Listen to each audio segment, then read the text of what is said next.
My dear brothers and sisters.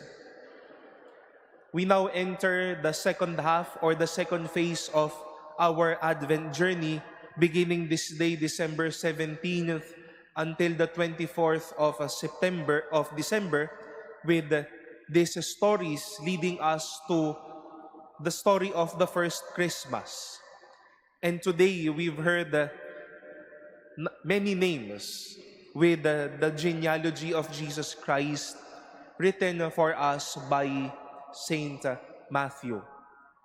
And if we wish to extract the names or the experiences of these people, indeed, these names, these personalities lived a royal and a good life.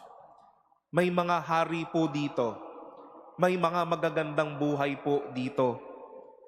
Pero hindi po natin ikakaila na ang salinlahi ni Jesus ay isang masalimuot din na kwento.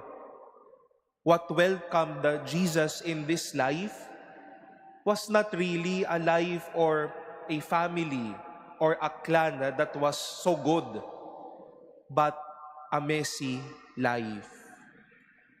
We've heard of David. David got into some malicious actions during his life.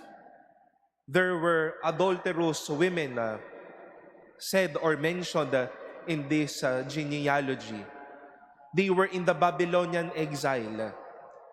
Hindi naman perpekto, madumi nga ang kanyang ang pamilyang tumanggap sa kanya.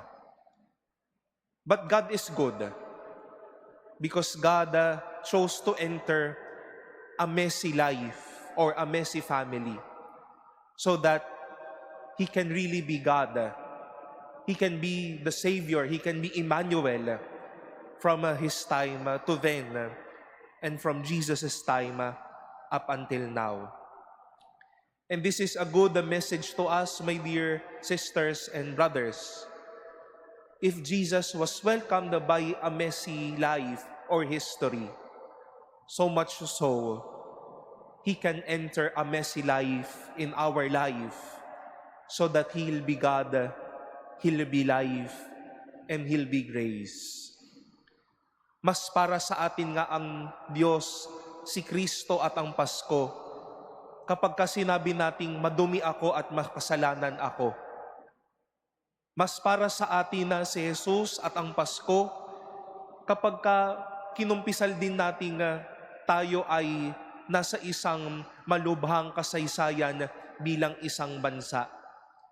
Mas para sa atin na si Jesus at ang Pasko, kapag nakikita din natin yung madaming dilima at madaming bigat na kasalanan na ating daladala. Because Jesus was welcomed not by a really good history, but a messy story. But He entered that history. He became God for that history and that story. He was Savior for that history. And let Jesus be part of my and your history as well. Karapat dapat lamang po siyang maging Diyos sa buhay natin na madilima at makasalanan. Let Him be part of our history. Let Him enter this messy life of ours. Let Him be comfortable in our place, where He will be there to be the number one, to be the God who heals, and to be the God who saves in this life of ours.